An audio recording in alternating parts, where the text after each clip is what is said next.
This is Fam Electric Ghost, and we're live with Amethysta Herrick. You're a writer, podcaster, human activist, and welcome to the Fam Electric Ghost podcast. How you doing today? Thank you so much. I'm doing all right. How's everything over there? Oh, we're good. We're in the state of New Hampshire, living in the Oh gosh, pines, and it's fun. sounds beautiful. I'm in So, Colorado. We got the same. yeah, oh Nice yeah, weather. yeah. I get to go to Vermont and do my mountain biking because not that far Oh away. gosh. Yeah, that But sounds awesome. yeah, it's good to get outside of the software stuff once in a while. But a couple of questions we ask any guest before we get to the heart of your story is what Yeah. motivates you and why do you do what you do? Oh my gosh. If you were to ask me that question about 6 months ago, I would say it was only, well, yeah, six. Okay. If you were to go 8 months ago, let's say, because Mhm. about 6 months ago, we had an election that changed things a bit. Yeah. But, you know, 8 months ago or so, what really motivated me was just learning about myself. I've always been super interested in why I am the way I am, and Mhm. so that was what put me into biology as a molecular biology as a when I was young, as a Mhm. youngster. I was going to say, but sound like I was 112 when I was a youngster. Um, but then that got me into chemistry, looking at things like that, software, ultimately being able to automate stuff. And then now that I'm podcasting and writing, I mean, I'm writing about philosophy and science, and it just continues to be, I want to know more about myself and why we are the way we are. But oh, hey, Margie, look at this. Hi, Margie. Um, when when we had an election, um, that election was won, at least in part, by the new administration pledging to go after the gender expansive community, and so that's largely what I do now. I kind of wish I didn't have to, but Yeah. Yeah. that's what I do now. So I think we're all in the same boat. Like and I'm an African American, part Cherokee, part Blackfoot Native and right? Indigenous, and I see like an assault on our identity. Like Oh I, yeah, I really have a strong like identification with my Native American roots and my cool. African American roots, and we're kind of like DEIA is like, oh, that's like the new N word, and it's like it's across the Right. board. I feel the assault that is Yeah. upon your community is on our community as well, and um, Right. and it's just like why. You know, I could get into the sociological because I was a sociology major, but Oh, yeah, sweet. we got to respond to it. But that's it's a shame that we have to respond to that in the 21st century because I thought that we solved it in the 60s and 70s, or at least we're trying to. But I Right. guess not. Right. Well, I think really what yeah, I thought we solved it all as well. That being said, I mean, we keep bringing this back up, right? The more, I think we're seeing sort of this culmination. If I can just go off on a tangent for a bit, but I think we're seeing this culmination of conservative politics that, like, 40 years ago, you kind of went, oh, yeah, okay. But now we're seeing the very end result of all of this, and it's not pretty. Oh no. It's pretty much anybody, unless you're a white male billionaire, you're screwed. And I don't know if you knew this. Maybe this was clear to you. There aren't that many white male billionaires out there, Well, I know. I mean, surprisingly. it's like to me, it's like people forget during the 20s. Like if people want to go back and they want to bring that back, it's Yeah. like that was a disaster, right? Like that golden age is like it actually was a financial disaster, right? Yes. Right. And like Right. people don't seem to know their history, No. and Oh no. a lot of times, like if you go and check, and I'll just throw some sociological, political science stuff out. Yeah. Please. Like Republican administrations have never actually increased the GDP as much as Huh. Democratic administrations. When you check the Really? history, the All GDP right. is always greater under the Democrats, but they would Fascinating. lead you to believe that that's the opposite because they Oh, put of it out course. there in their culture, in their kind of propaganda that is not the case. But that's the problem is like the idea that diversity cuts into GDP is antithetical to the actual situation. It's like when you have Right. more diversity and more ability for people to have free thinkers or like Hmm. idea. or like going to Harvard, going to Yale. I went to Bowdoin. My brother went to Brown and Harvard. It's Jeez. like we have that intellectual capacity, and when you go to Yeah. those environments, there's people from all around the world. Right. There's people of all different faiths, all different sexes, all getting together, having a debate. And now you want to come in and try to have like what? Like so it's almost like Soviet level planning. There's Yes. only one point of view is dear leader and one person running the economy. It's like it's like that sounds like a 5-year plan. And I thought that like the Cold Warriors, like Nixon, were against 5-year plans. I thought they were against that, but I guess not, they're not. That's what I'm saying. We're reaching this culmination, I think. You also said before we started talking, Phantom told me that he was in software. I Yeah. hesitated for a moment there because I want to make sure your pronouns are he, him. Yes? Yeah. Yeah. Okay. Sorry. I hesitated there because I went, shoot, I called you he, just want to make sure. That's all right. But you mentioned you're in software, and presumably you've seen agile methodologies there, Oh yeah. right? Yeah. Where From you waterfall. want to get yeah, you want to get everybody from management to users to the developers, database designers, data designers, API designers. Like you want everybody in there when you're designing a page. But you say one feature because that one feature crosses everything. Well, it crosses all multi, like upstream, downstream, right? It Yeah, crosses. You want yeah, everybody in the room when you're doing a JAD session, when you're trying to get that requirement right. gap. If you're trying, like, if you don't have the guys from the general ledger, right? And you don't have the guys from accounting, and you don't have the guys from the customer service, and you don't got the guys Right. from legal, and you don't have the guys from marketing, then they all have different uses of your data. Yes, right. And you need to find out what those cases are. Now, maybe the executive group has a certain use and they want a dashboard that's like very specific to what they're looking for, but that's not what the accountants are looking for. And Right. it's not what the marketing guys are looking for, what the sales guys are looking for. So you have to know what your case is for what area of the business you're in.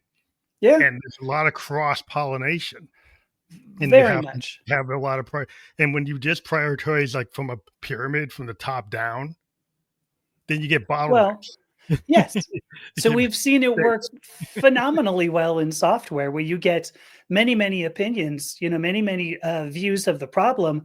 We've seen that work phenomenally well in software. The idea that we're trying to move away from that in our government makes very little sense. The idea that you go, no, we want to make sure we have as few opinions as possible on how the country is run. I mean, I think we're seeing the culmination of that. That's what we're seeing. And the it's even sad like, thing, yeah. just to go off on one more tangent, is that I don't think it's just Republicans at this point. I think you have a lot of Democrats who are entrenched in this, and they're like, how am I going to get out of this? And I don't. So I think we're witnessing actually the failure of an entire system. Well, I I think can throw that out there. if you go Woo! to the Sounds Enlightenment, like impressive. I was a political science major, and like the Oh, I Enlightenment. stopped hearing you. Oh, can you hear me? Can you hear me? Was it me? Can you hear me? Maybe it's me. If so, Oh, sorry, doesn't can you seem hear me? like it, Can you hear me? but it is. It What happened? changed. For some reason, my stuff changed. You're hearing me, I hope. Yeah, I hear you. What happened? You can't hear One me now? sec. Can you hear me? Can you hear me now? Are you able to hear me? Are you able to hear I'm me? not sure what's going on here. Can you hear me? Oh. Hmm. You hear me? Yeah, I'm not hearing you, Phantom. Oh, geez. What happened? Can you hear me? It's a bummer too, because here we are live. We were having a good conversation. Do you hear me? Let me bounce out and bounce in. I'm gonna try to come out. Wait a second. My test says everything's going good. Oh, I just want everybody to know that as we're here tonight, there's going to be a lot of interesting stuff to talk about. And when Phantom comes back, it's going to get even more interesting. What are we going to talk about? Well, that's the lovely thing. I don't actually know, because he held on to a whole lot of. Can you hear me? Yes. I'm back. You can hear me now? Yes, I hear you. Okay. I don't know what I was holding down the fort. Yeah, the internet's weird. That's never happened, but I guess it was some kind of situation. I don't know if it's what's going on, but you can hear me now, right? I sure do.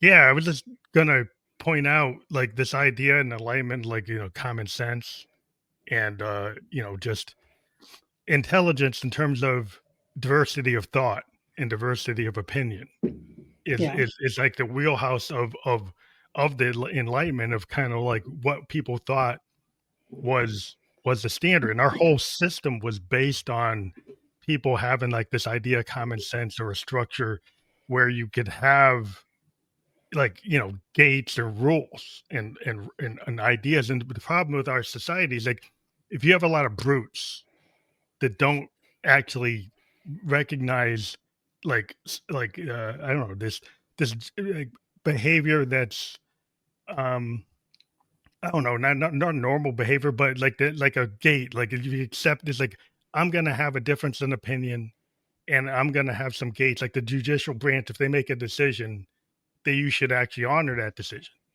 But the Well, judicial yeah. branch doesn't actually have its own enforcement. You're just supposed to honor that. Right. So in Right. enlightenment, they didn't think that they would need to give them a police force to right. But now we're getting to a situation where if the Supreme Court says something, these guys could actually say, "I'm not going to pay attention to it." And Yeah. and where Yeah. there's no actually structure to actually deal with that if they don't follow it. Yeah. I think we're witnessing strain on a system anyway, for sure. And that was just because people just felt like there was things that were unsaid. It was like a gentleman's agreement that Hmm. there's a certain level of societal so I don't know, just the competence. It's like I'm going to just honor this agreement that I'm not going to go beyond the gate. I'm not going to go beyond the bounds. Sure. And I didn't have to be elaborate about it. There's like if the court says this, you will do this. Yeah, I mean, for what it's worth, that's what I mean. It's what how our Constitution is structured. So it's like you could say, well, the judicial branch doesn't have a method of enforcement. True, but they didn't need it because the Constitution says, look, this is what you're supposed to do. So It's like I guess that's where I'm going. yeah, but if the brutes come to the door, it's kind of like with Rome, was attacked. Well, It's like, yeah, yes, then they can just like, well, they can just overwhelm it. So we see yeah, what is yeah. going on is that people made a decision, like in Project 2025. Let's Hmm. overwhelm the courts. Let's overwhelm the system. Let's hit the Yeah, libs so hard from day one with so many things that blow their minds that then we don't know what to do because we want to go to court and we want to do this. But guess right. what? They're not following the court. Yeah, So it's like if you could go to court all you want, but by the time we get to the end of the year, we're going to already have moved the lever over to here. yeah. It's a shock. What's the word for it? Shock and Shock awe. culture, I believe is. Shock Yeah, and awe. yeah. That's a military thing. I thought it was the shock culture. Somebody mentioned Or that was the idea. Yeah, disruptors. Yeah, the yeah. Silicon Valley guys that like to disrupt, like Elon. They Mm, like to oh, go into a yeah. place and just like blow it up, and then Right, right. see what falls out. I think Oh, we've seen that. that was important. Okay, I'll put that back. Oh, Social Security, was that important? Our federal budget, was that important? Oops, dang. Yeah, he's Yeah, disruptive. but it seems like they got a lot of people in the U.S. to fall into this culture war thing.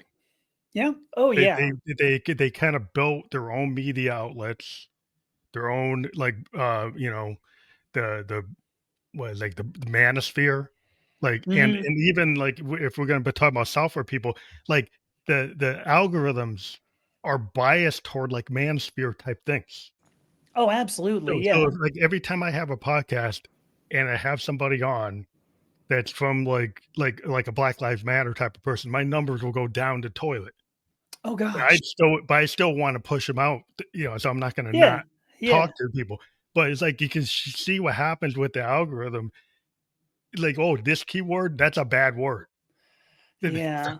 And unfortunately, now you've got sex and gender. I have the feeling your numbers are gonna go even further down the toilet with me. Sorry. No, but it's just like Who knows? why did we build a system like nobody ever thought to have like a digital bill of rights? Nobody ever Oh, thought that's a good point. Yeah. like if you have a printing press, you should have freedom of speech. But then we built a new printing press with the ether. Yeah, it's a So good point. that people are gatekeepers and they prevent certain speech, certain things from going Yeah. out. They say Right, right. shadow ban. They don't let it go through the algorithm. They don't let people actually see stuff that they should see. They suppress it. Yeah. And that to me is like, how could, maybe on the left, we didn't pay attention enough to the infrastructure Uh, of these of the ether to know yeah. that maybe we should have tried to create some structure to it. I the bummer there is that of course freedom of the press implies that Congress can make no laws. Not that private companies can't act the way they do, Mhm. which, I'm not saying it's good, but I am saying whatever Elon Musk does, whatever Mark Zuckerberg does, those are their companies, right? I can't Mhm. really define what they do. It's absolutely damaging, and I wish people would go, well, I'm the hell off of all the Meta properties. I'm off of Twitter/X, and then maybe you could see more news other than what Yeah, Elon Musk wants to send you, go on which Substack. isn't much, by the way. Yeah. Well, Yeah. the problem is, yeah, these are private companies, but they've created this kind of public space Oh, that's absolutely. and Oh, so yeah, yeah. the question becomes like, okay, if everybody's going to use this as the new town square, Yeah. then it seems like the government should have a say in how that, like the Mm, FCC with yeah, radio I don't stations. You have know. a private radio Yeah, station, but they have the it's a good FCC. So point. maybe the internet should have been regulated by the FCC. Yeah, I see what you're saying. And I so in don't my know. opinion, it's gotten to the point where it actually exceeds like people watching TV, people listening to radio. Oh, So to me, absolutely. Yeah. so that means that it actually would be a benefit for the FCC to actually put in some fairness rules in Yeah. place so that people aren't, so that it's like where you watch Citizen Kane and it's like somebody's controlling that empire. Yeah. Yeah. It's like, well, okay, that's what happens when you have an empire. Right. Citizen Kane. That's a good reference. Wow. You don't hear a Well, lot of people who bring up Citizen Kane. Let's just say that. yeah, but it just seems to me that like why are people so into like things that aren't their business? It's like so like there seems to be a group on the right, like I'm very offensive to them. Like Mhm. you might be a very offensive to them. Like this person Mhm. X, person Y, person Z is offensive to them. It's like what does that guy got to like? I'm offended sometimes about what they do, but I don't go say that they don't have a right to be in the room. Well, They don't have good a right point. to be in at the job. They don't have a right to be in the military. They don't have a right to be here. But Yeah. do this. It's like why do you feel that your rights actually allow me to deny other people rights? Well, I think what we're looking at, if you, I know this was a rhetorical question, but I think what we're looking at is actually a group of people trying to make Christian ethics, trying to put Christian ethics into the government without calling it Christian ethics. They're saying, well, we need to regulate gender, we need to regulate identity, we need to define sex, even though science did that a couple hundred years ago, 300 years ago, whatever. Um, really what we're trying to do here is throw up, oh my God, Miss Chief is here too. Hi, look, all my buddies. Um, I think we're trying to what we're seeing here is a president willing to impose Christian ethics on top of everything. It's a bummer too because I'm not going to say that Christian ethics are necessarily bad. However, I mean, part of the reason why the First Amendment starts off by saying that Congress will make no law establishing a national religion was because religions always entail a sense of ethics and usually a sense of metaphysics or cosmology. Obviously Christian, Yeah, the Christian religion has all that. So anyway, that was somewhat of a tangent there, but I think that's really the point that we're seeing. It's not that conservatives don't like certain people, it's that they want to impose a religion that implies all of these things, yeah. and Well, that's where we're hurting.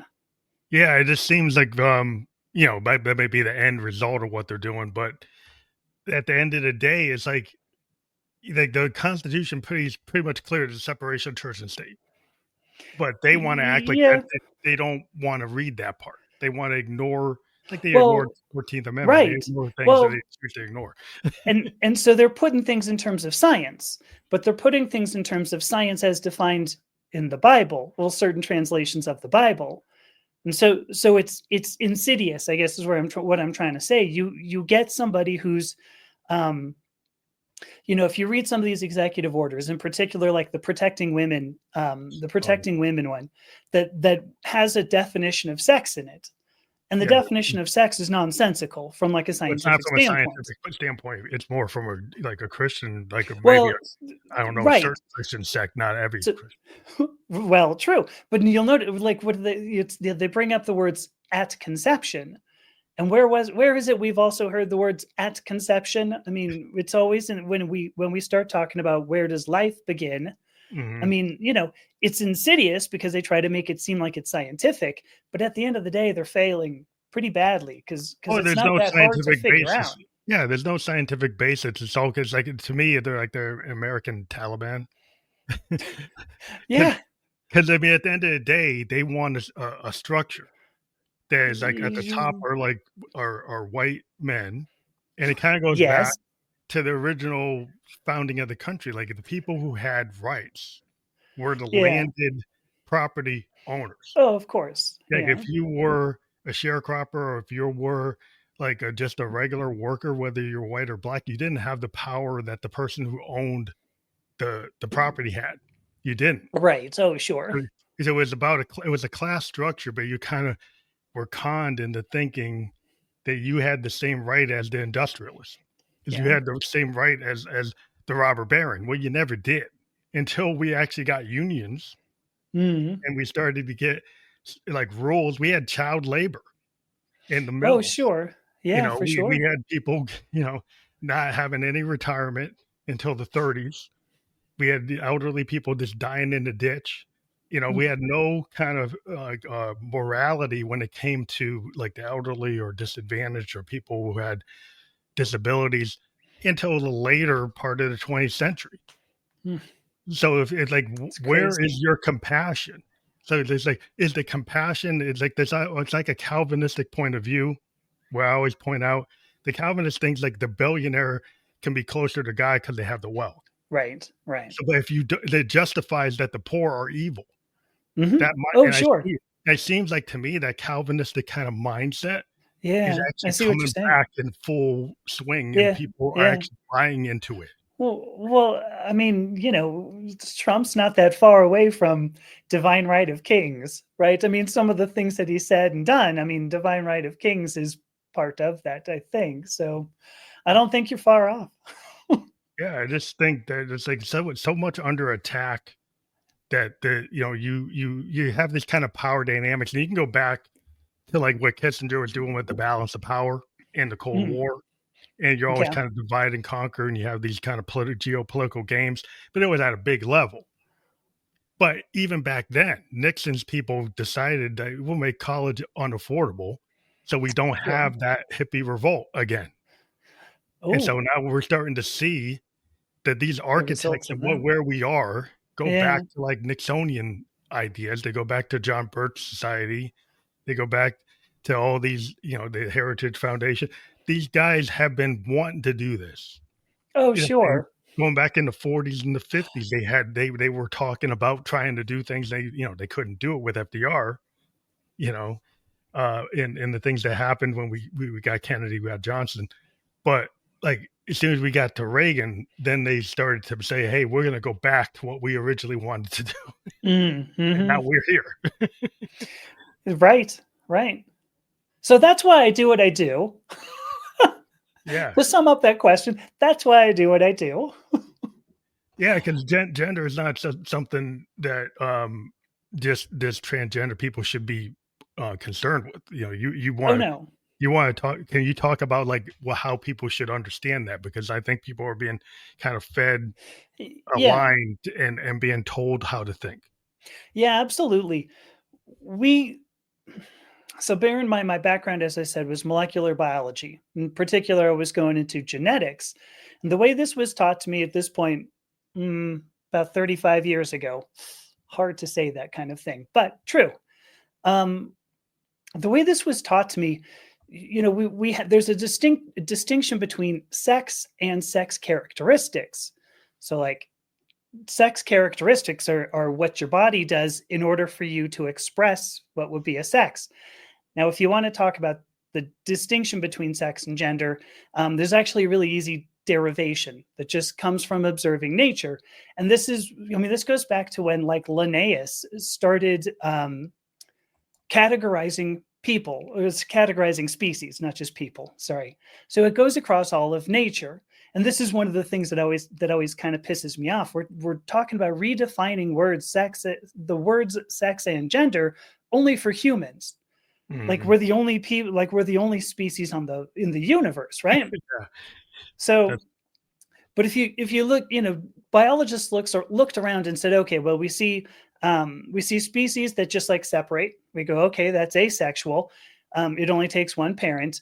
But then we saw other species where it took more than one parent.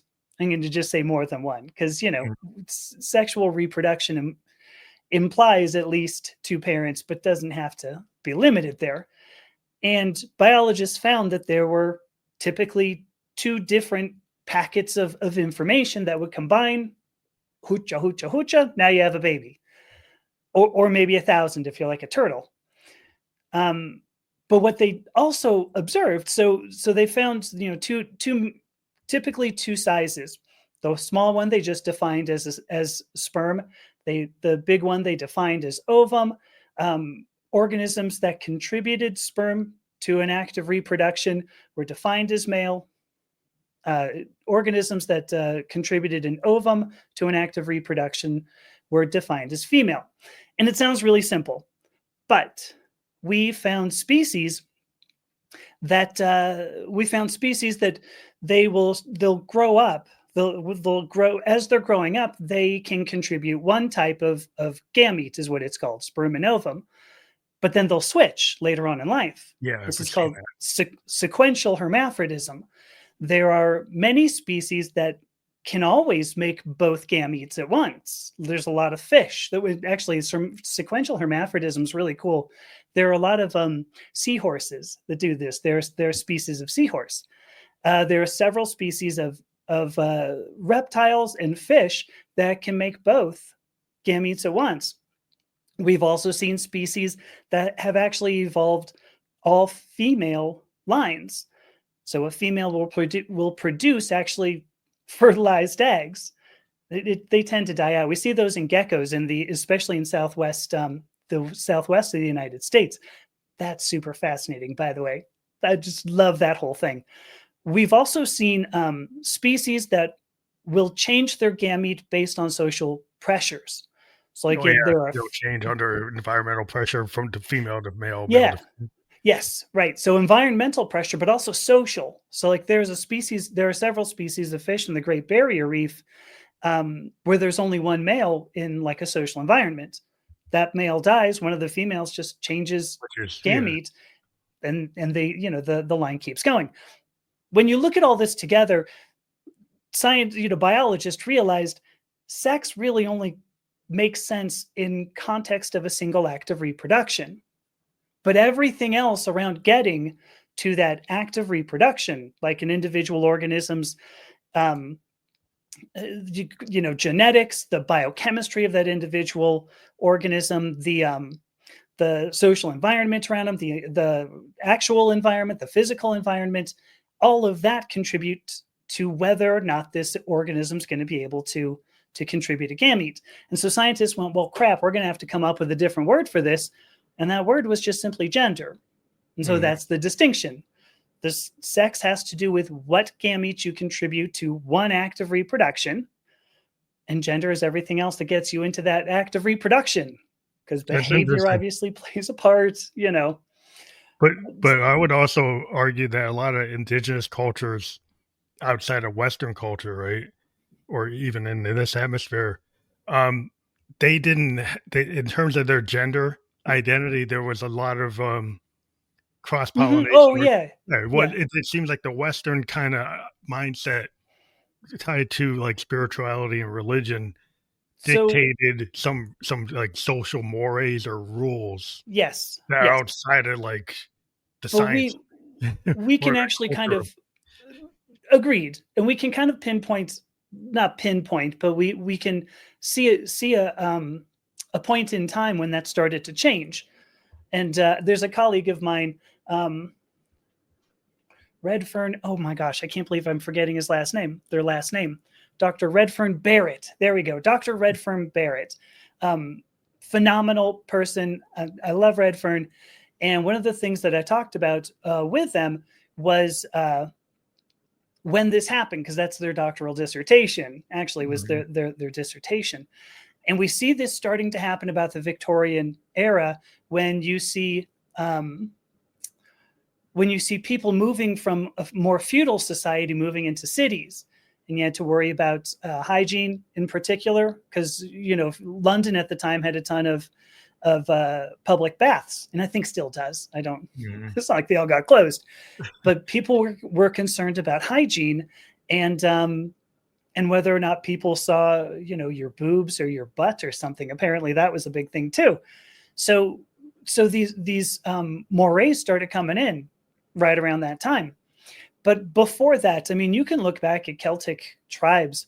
In fact, you can look back at Abrahamic tribes, for that matter, and people who fell outside sexuality and gender uh, binaries were cherished.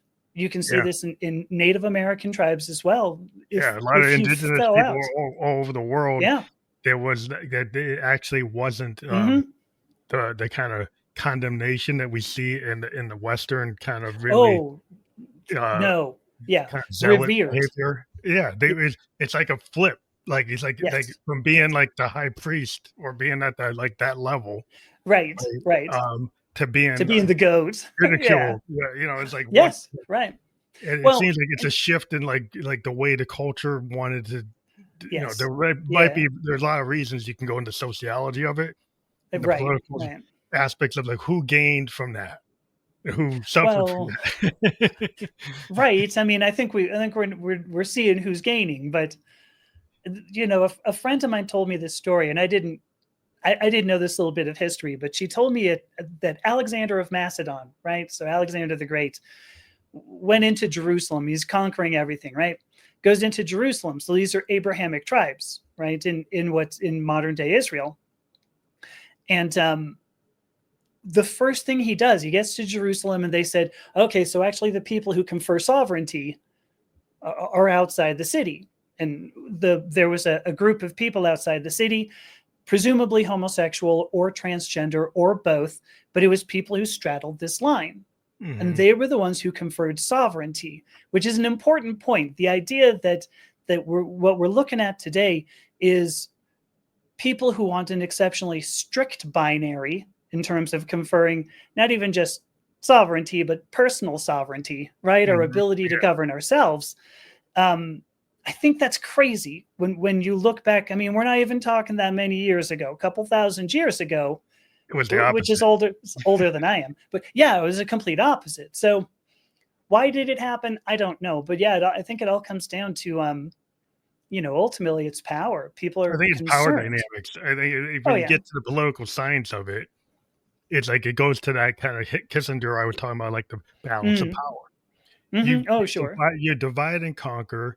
You get people if you can get the common person to agree with the ideology of the oligarch, Yeah. and Right. it's not in their interest, then Right. you can get them to actually do stuff for you, and you don't have to expend effort. And that's always Yes. been like Yes. the political game that humans make Right. is if I can get somebody else to do it for me and I don't get Yeah. injured, I can make them fight it out and I Yeah. can stay here in my ivory tower and I got to worry about it. But you do have to make a scapegoat, Yeah. right? You You have to do have to create find a scapegoats. scapegoat. Hmm. You have to create the other. You have Yeah. to create the Yes. enemy. And that's always been Right. done. We always have created that. Uh, Hmm. I saw something recently. I was on Blue Sky, and I wish I could remember who posted this. but I saw there was a quote from somebody or another that said, there's no reason, I'm going to misquote this, but I can get the gist of it. There's no reason for somebody to turn into a transgender woman in order to be a rapist. Sorry for using these words on your podcast. There's no reason for a transgender woman to be a rapist when we have a society that actually treats transgender women worse than we treat rapists. You know, would make more sense. I would think heterosexual men, from my understanding, if you check the numbers, are primarily the rapists. Like if you run sociological metrics, but the problem is people get information through lenses. And filters are designed to tell you that the other, this case like transgender or homosexual or black men, we're the ones doing this. Like we're the ones that you have to worry about. When you actually go check, it's like, well, it's probably your cousin or your brother or your uncle or your grandpa that's most likely going to do the sexual assault. Well, it's not going to be somebody in the bathroom that doesn't know you. Usually the person that assaults you is the person that's closer to you. It is, right. Something like 2 out of 3 sexual assaults are domestic. But the boogeyman is always put out there that you go into this bathroom and it's going to be some black guy or it's going to be a gay person or a transgender person. They're the one you got to look out for when it's actually like your cousin or your uncle or your aunt, somebody that's closer to you. Right. And in fact, actually, if you want a couple more statistics, transgender women are 3 times, that's 2 fingers, but I meant 3 times more likely to be physically assaulted than cisgender women. Transgender women are actually 4 times more likely of being sexually assaulted than cisgender women. Sort of a fascinating, little tidbit there. If that were the case, usually the people who get assaulted are frightened. They're not going to screw around, right? I mean, I was mentioning before, 2 out of 3 sexual assaults are domestic. Yeah, it's not happening in bathrooms. That's what I'm saying. They create these boogeymen. We doubt. Black men in America have always been like the boogeyman, because the interesting thing is, like, if before slavery was outlawed, like the vision of black men in the South was that we were good workers. We didn't steal. We were property. They didn't have this mindset that we were criminal. Right. It's only after the Emancipation Proclamation that they started to criminalize the free slaves. Fascinating. They came up with all kinds of rules to criminalize the free slaves to get them back into the prison. I got to tell you, I didn't know that. Thank you. Yeah. So if you were walking in Mississippi on a railroad track and you didn't have enough money, you get thrown right back into the field and you have to pick cotton again. Wow. It was a structure to criminalize. And if you check the history during the 400 years of slavery of what the idea of black people, we were considered inferior, but we were property and we were good workers, and they had us in, taking care of their kids. Sure. So they weren't thinking we were a rapist or having their taking care of your kids. Yeah. So it's like they flip it. Can they flip it for the power dynamic? Yeah. Power dynamics. You can't have a free person looking for the same land, competing in the workplace. So you can't. So it always becomes these power dynamics that create. Like, why do you go and make somebody the boogeyman? So the boogeyman person's always being created for some kind of power dynamic, and then people don't actually have any critical thinking, and don't make a good. Because if you actually went to the library and read something, you would know that what you're thinking is not actually correct. Well, what a great point. You need to go and do research. Ultimately, what you need to do is have critical thought. And I'm not trying to diminish anybody out there. It is common for people to go, well, I saw something it's like my mother would do this all the time. Oh, I saw it on the news that this was true. I saw it on the news. And that's got to be, reputable, right? Yeah. I mean, it's Fox News. Yeah. And so, that was always a source. But I find it fascinating. Sorry, I have like 4 different competing thoughts at once. I find it fascinating that now that we will look at like influencers. We'll look at some like, a 25-year-old, who dropped out of college or something will go, oh, well, that Good person expert. probably knows. Yeah. But then you'll get somebody who's a scientist who will go, well, here's actually the truth of it. And they go, I don't want to hear from you because you're not that cute. Yeah, well, yeah, we've got a really bad common denominator for the validity of your point. So if you, like you said, you can have What do you somebody mean? with no credentials, Hmm. no, they haven't done the work. They can go Right. suddenly say, I don't think the measles vaccine works, right? Right. But they're not a PhD, they're not in the biology, they don't know anything about it. Sure. And then suddenly it's like, well, just go take a bunch of vitamin D or take a bunch of Mm. vitamin C. And then they'll say, well, that sounds better because I don't know, because the problem with this thing about, like Isaac Asimov and Carl Sagan kind of talked about it. If you get people that don't understand the technology, Oh, and then it technology looks gets way beyond, then it's like right. the people running the technology can actually use it against the people. Yes, right, And because they right, become the priests and priestesses. Well, yeah, so now priest, the we all tech know. pros are like the priest, Yeah, and they can kind of do whatever they want, yeah, put yeah. whatever garbage out there, garbage in, garbage out. It's like you It's a good don't point. learn enough about, like, that's AI generated. That's not even a person. Right. Back then, Right. first, you have these posts by these AI generated bots. They even represent people saying things that person never said, putting I out facts that aren't even facts. And so, like, and we're what's living in a right, total crazy world. and what's funny too is that now the AI is started. We're having AI put out. How do I want to put this? AI is putting out a bunch of stuff on social media, but you know how we feed AI? Oftentimes with social media, Yeah, and we're so feeding now it more. It's feeding yeah, itself. and so now AI is actually starting to. I've seen this more frequently recently. The idea that AI is hallucinating. Yeah, hallucination. I've got some certifications on it. And the hallucination is Okay, you can get AI to give you. The problem with AI is it always wants to give you an answer. And well, right, it's better than a Google search, but the problem with it is it will hallucinate. Like, if yeah, it right, was in its machine learning library and you only taught it up to 1985, right? yeah, And then suddenly you ask it a question about 1999. It will still give you an answer, and that's totally hallucinogenic because it doesn't actually have right, right. information from the 90s. It was Hmm. only trained on the 80s. And so it will try to give you an answer and it won't be right, but you'll give you an Yeah. answer and you might take it because you say, oh, it gave me an answer.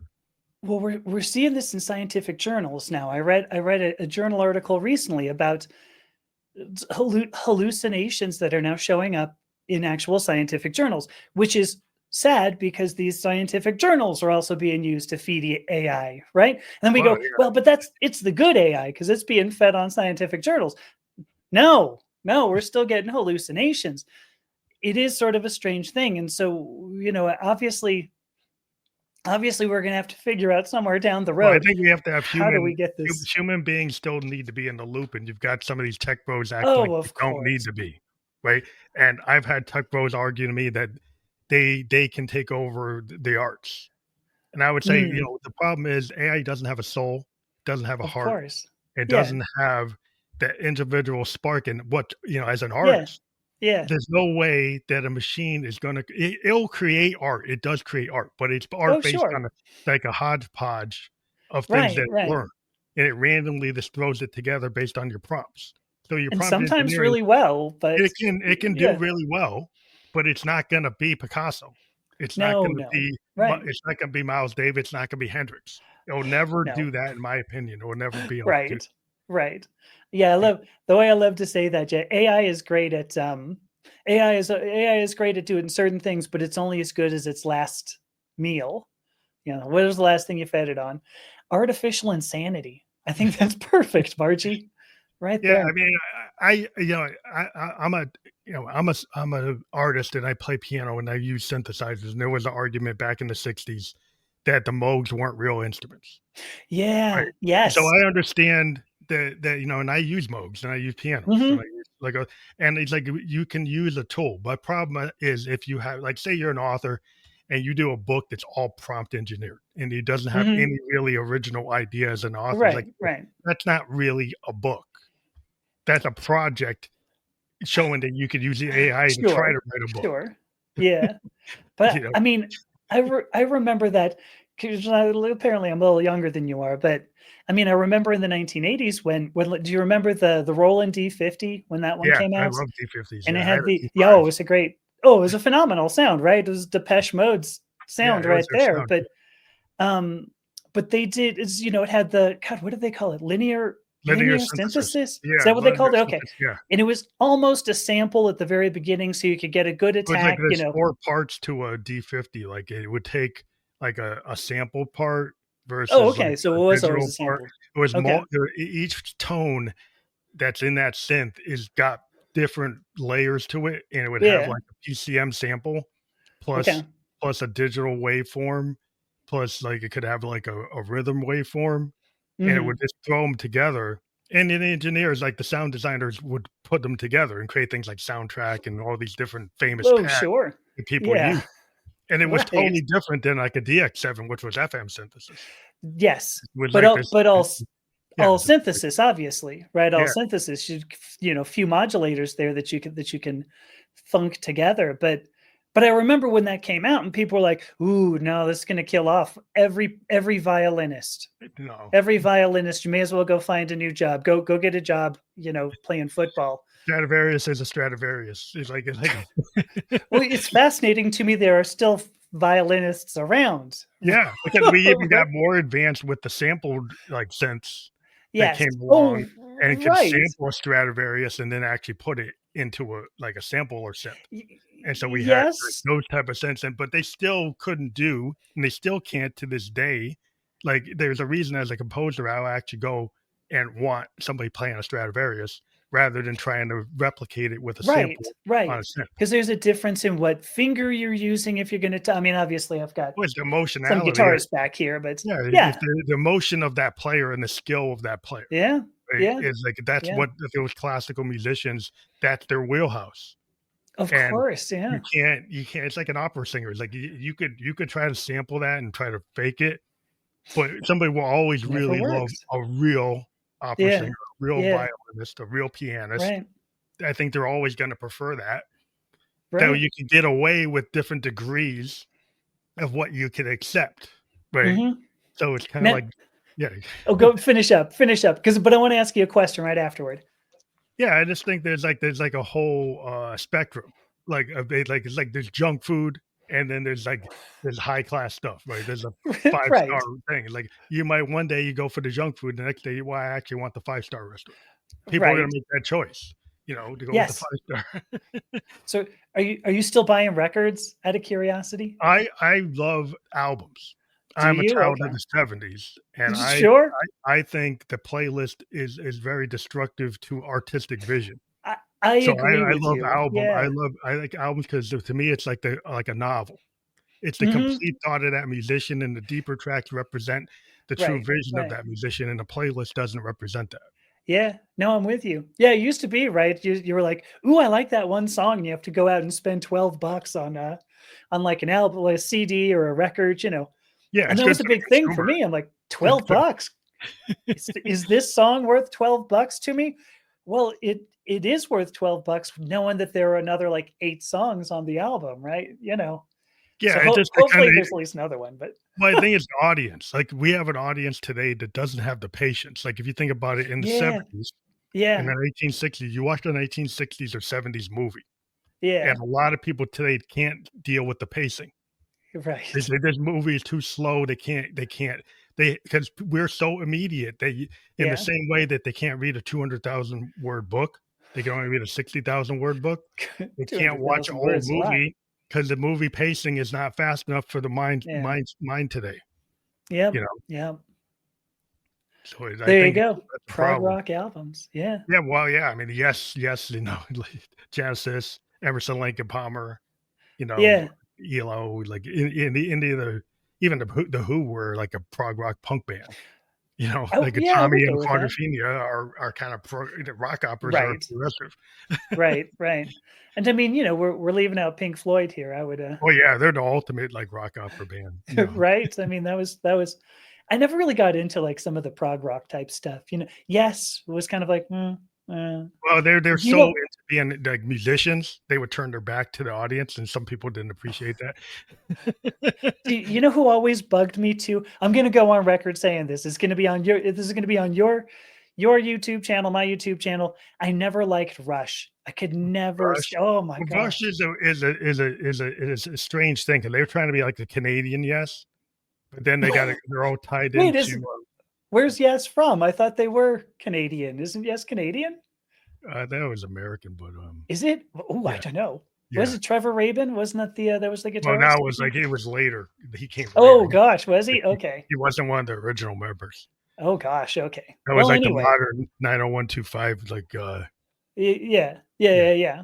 Right. that era, but But not the original era, like the Yes album and all that stuff. Yeah, he right. Right. wasn't in that Oh part. gosh. Right. Like you're talking even like Peter Gabriel kind of Genesis, which Yeah, Peter Gabriel Genesis is like the real art rock Genesis. some of that's a little difficult to listen to, Well, it's where you're very like, British. It's very where's British. this going? Well, Right. the thing about Peter is like he's kind of like Ray Davis from the Kinks. Like the Mhm. Kinks and early Genesis are very British, and a lot of it is if you don't know the British culture, you don't understand the references Oh, I that see. Ray I see. Davis and Peter are making. And a lot of those early albums, they have a lot of references that are very British that you'd have to like Yeah. live in Yeah. London to actually know what he's Right. talking about. Right. And I would include like even a Kate Bush Yeah, in that area. Obviously not a prog rock type person. Obviously much more instrumental and more atmospheric. lyrical, but Yeah, yeah. yeah, atmospheric. But yeah, there's a lot of lyrics you'll read of hers that you're like, wait, what? You Yeah, you know? gotta have that British sensibility Yeah. where you actually have to Yeah. go and look it up. Like, I Right. wasn't really into Peter Gabriel Genesis, so I would get deep into trying to understand what he's actually talking about. Oh gosh, It really? Yeah, well, I like his approach 'cause it's very different. His voice is very unique, Oh yeah, and very, the way very. way he uses his voice is kinda Hmm. iconic. He's, like, got one of those voices in rock that's not like anybody else's, and Right. nobody else Right. really sounds like him, and he's able to do things with it, and then it's like, "Well, okay, I need to understand this story." So I would actually dive into it. Yeah. But Yeah. that's the kinda nature of the way those albums were done in the '70s, Hmm. is you would take a couple passes. You actually go back and Oh listen my multiple gosh. times, Yeah, you you had know? to listen to it 6 or 8 times before you're Yeah, like, "Oh, I think I kinda got the gist of right. this." Yeah, you kinda get pulled in to Yeah, it, yeah. where today is like, "Oh, it's just a hook." It's kinda like, "Oh, it's just something Right. I use when I'm taking a jog." You know Right. Does it have yeah, is it 180 BPM? Yeah, Perfect, so I'll I get take a this for run with it, yeah. my workout, Yeah, but it's not yeah. something I'm gonna contemplate like the wall, like I'm gonna be in the Right. basement with my buddies listening to the wall, or Yeah, you're listening to Dark Side of the Moon, and you're actually right. in the basement with your buddies, and you're like, Yeah. You're "What not did he taking a run you're not taking a run to the wall. And I guess if you do, you're probably gonna take a long run off a short pier because that's where it ends up. It's like, "Oh my god, I gotta finish this up." But, because I would include David Bowie in some of that too, Oh, Bowie's amazing." Yeah, yeah, yeah. like Life on Mars? What the hell? Well, I By the love way, that Bowie, but he was was like this guy that wasn't afraid of theater, and he wasn't oh afraid gosh. Oh my gosh, yeah. of like Ziggy, the idea of Ziggy Yes. and like the Thin Yes. White Duke and Aladdin saying he would change like a theater. Yeah. Like it was like he was an actor. He was actually Oh, becoming for sure, for and sure. Ziggy actually was like he was method acting. He stayed in Ziggy character during the Ziggy Yes. tour. I heard and I've read that he actually would stay as Ziggy off stage and they could not Wow. get out of character and stay as Ziggy like during the whole tour. Yeah. He Do wouldn't come you out know of what's it. what's crazy too? What's crazy to me is that like in the 1970s, right? People were like, "Ooh, kind of weird. David Bowie dressing up as Ziggy Stardust, kind of weird." And now where was I going to go with that? But I'm sorry, that's what it was. They went kind of weird, but then it was like, no big deal because you go into the 80s now. You've got, you know, guys with phenomenal makeup and big, huge Oh yeah, hair, Duran. right? Oh my gosh, I'm even thinking like the Human glam League. rock Or people. Human League, like, bands and stuff like that, like, Yeah, yeah. I mean, even like kick forward, at least Motley Crue, Poison, Oh, yeah, bands like that. they're all using that Bowie like, Bowie is Well, their inspiration. very much, very much. But like nobody cared, right? It was like, Well, oh, to me, dudes it's with like makeup, who cares? it's like it's always interesting to me like when Freddie Mercury was in Queen, and you'd have all these like soccer fans and football fans getting into "We Are the Champions," but they're the same people that would Right. be saying denigrating things about gay people. But You're they you right. love, but you Right. love Freddie Mercury. Like you like Well, you can't. They didn't see a difference between the but I song think and the person. mm, I don't know. Like I don't I understand. think we're but I think we're seeing this in many other places, and I've brought this up a couple of times that there's like the good um like the good ones. I don't know how to put that. Like Freddie Mercury was one of the good gay men. There are some people who are like, well, I'm okay with Amethysta being a transgender woman because she's one of the good she's not one of the weird Oh, transgender women. the nice black man. Yes, you're one of the nice black guys. There's you're not one of the weird ones. You're not one of the ones going into bathrooms and Yeah, sexually assaulting women, right? So what? yeah, What? Oh, sorry. You were just agreeing. yeah, I yeah. thought I hit a nerve. No, no, I was no, like, oh shit, are you about to toss me off? no, no, no, no. So, but I think that's what we're seeing now, and there that also just creeps me out because it's like, no, I'm not one of the good ones. I mean, I am one of the good ones. I'm one of the better ones, possibly one of the best. But that's not the reason you don't eject an entire community, um, and then still like one member of it. Like that's a It's weird well, that's a yeah, it's a weird very thing. strange behavior from the gatekeepers. 'Cause, Well, it's yeah, very it seems hypocritical. Like, it's like, "Okay, you very guys much. gonna be like Stalin, you're gonna be down the line and say that Yeah. this is" like, typically, you think like a fascist type of person is, like, very clear. But I Yes. see some things in this kind of movement that today we see, like, doesn't seem logical, doesn't seem to follow, like, Mm-mm. patterns, like, the historical Right. patterns of it's Right. like, they seem to be like, "Oh, you're over here, and then you're over here." And it's like you're trying to have your cake and eat it too. You're like, you say one thing and then you do another thing. It's like whatever is gonna win the moment Yeah. is gonna win Oh, the right. argument. Like, Right. it seems very, like, short attention span type of thing. Yes. You Yeah. just win that argument for today, but you don't have anything Right. long term, it doesn't make sense. That's what Congress I think I've seen Congress do that for about 30 years now. That it's Yeah, like, we're not really concerned about long term, whatever we can. yeah. I'm looking at Margie saying weird transgender woman. Always love that. Anytime I bring up something about the weird ones, right? It's Yeah, like, yeah. um, Getty Lee looks like Bono on meth. Oh, yeah, well, people didn't know how to deal with Geddy Lee's voice. They didn't know how that really was That's very what gets off-putting. me. It's very Yes. off-putting to some people, and some people can just get by it. It's like Dylan. Mm. Like Dylan, when Dylan came out, Oh, like yeah. either you totally dig him or you say you can't Right. stand him. It's like Right. it's usually it's Right. like you get these guys who just love Dylan, have everything he ever Yeah. did. You love his like I can't get into it because I can't get past the voice. Right. And it's like, yeah, it becomes very But there's also what about when REM? You remember REM got super popular. I actually Michael liked him Stipe had when you didn't couldn't hear what he was saying. I like the I think early REM. I'm a child of the '70s, and I heard them when they first came out, Radio Free yeah, Europe and sure. Murmur, Sure. and I like Yeah, the yeah. mystery of not knowing exactly what he was saying, What the hell are you saying? Yeah. right? And I thought it was like, oh, it's like, well, so all these hipster people that we like the first Right. couple of records, and Right. we're like, yeah, this is like this new band. It's got this new sounds, like the new Southern kind of progressiveness. What is Right. this thing? This mystery of the South, and they're doing all this strange stuff, and you don't know what he's saying. And then suddenly, when you can hear what he's saying, and then some of us who were in that period are like, I don't really like him now. Well, I went to school in Athens, Georgia, right, which is where REM is from. And once I went down to Weaver D's Soul Food, Weaver D's Soul Food, the where Automatic from the People comes from, Yeah, Weaver D, I don't know if he's still alive. If he is, hi Weaver, if you're out there, hey Weave. But he would you would say, I want to you go in there and you go, I want chicken dark, sweet potato pie. That was always my thing. Chicken dark, greens, sweet potato pie. And he'd go, Automatic. for the people, yeah, that's where they got No, that. no, not for the people. It was You just didn't say Automatic. That was automatic, his so thing. that's how That they was his took yes. that. So they took Yeah, that that. was his yes. Right. And it was kind of like, hey, look at how Athens we are. But at the same time, they're like, we are the fuck out of Athens, right? They got out. But then they came back when they lost their popularity. I used to see them all the time walking around Athens, and I thought, oh, how far you have fallen. I remember Michael Stipe, you being on the cover of Rolling Stone, and now you can't get a table at the Italian restaurant. What a bummer. Well, If I you're do out there, love. Michael, sorry.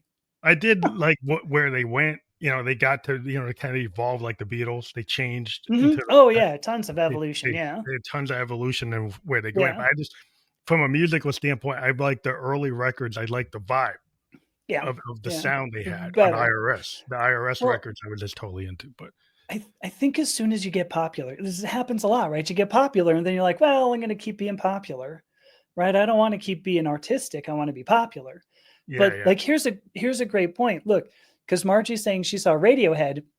Radiohead live, and oh gosh, so Michael Stipe saying "Karma Police," and I sincerely wish I could say it was good, but no, whoops. But Radiohead was what I think. Radiohead is one that never. They're like, well, we might be popular, but we're going to keep on doing They do whatever they Radiohead want. stuff. They do Yeah, whatever they want. I right. do like, appreciate the way they operate Yeah, because they're super progressive. right, Uh, right. and it just they just like in terms of like the way they derive their sound and the level of like artistic integrity Hmm. because they just go at it the way like a pure artist. Like there was a time in the '70s where you could get away with that. The record Oh, industry would like sure. allow you to be on the label and Right, do albums that weren't working, right? right. And and then now like today it's like, but they have a fan base that will follow them no matter what. But it's Oh, like for sure. they don't shift to just be popular. They move in directions that they interest them. And I think an Yes, artist should yes. always kind of go like Miles Davis when he went into fusion. The Right, bebop crowd hated him. They say they acted like he was a Judas. Like, what are you doing? right, And he's like, I'm going to go wherever. And he actually did a bunch of different things. In the '80s, he did a kind of neo new wave jazz that was like, what the heck is that? And people didn't like that. But now they're going back and listening to it. And now right. they're like, oh, It that all worked. he had another period. So now they're Right. redefining that, well, he actually had more than just bebop and fusion. He kept on Yes. reinventing himself. Right, right. Well, I mean, like David Bowie, Madonna to a certain extent. Yeah. It's just like I don't know. reinvention is the artistic thing, that's where Yeah, you want to be. right. And if I could say one thing that would sum up this particular episode, because I know we're going a little over time, Yeah. that is absolutely the human experience that we continue to evolve. We never have a point. If you ever reach a point where you go, all right, I think I'm all done. You're stagnating. That's the end of you. The human experience is a continual evolution, and that's what makes it so wonderful. That's why Miles Davis was wonderful. David Bowie. There you go. Wait, Bon Jovi. Oh my gosh, I'm Miss Chief bringing up Bon Jovi again. Yeah, well, it's like everybody's got their favorite, but I always was very. I just think people should evolve and be as Yes. expansive as possible, and I think a Oh, lot of times absolutely. people put gates on Hmm. themselves because they want to fit in. I think I'll just end on this idea I always talk about is the safety.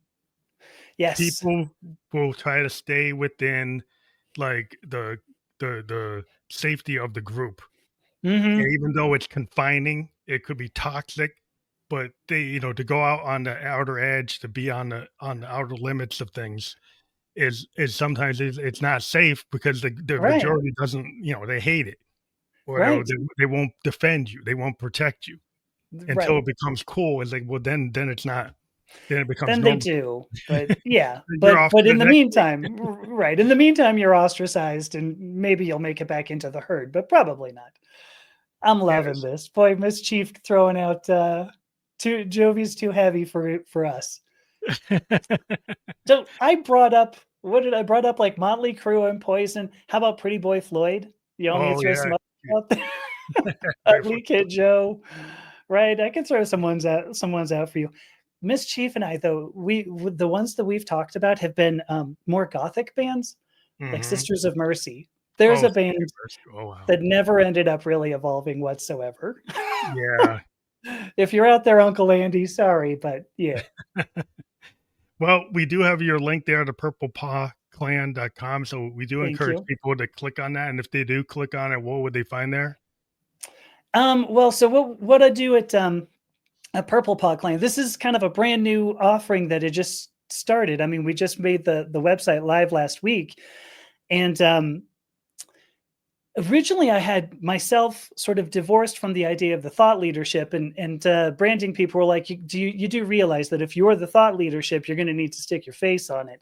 So now I have a new website that has like my face on it, but it's more than just thought leadership. To go back to identity, I mean, we have to think about we need to think about who we are. We need to think about the origin and the nature of identity, the origin and nature of gender, but then we also have to learn how to express it. And so Purple Paw brings both of those together. Pretty much what I've done has been thought leadership, and so now through Purple Paw, I'm doing what I call identity guidance. And so I'll help you.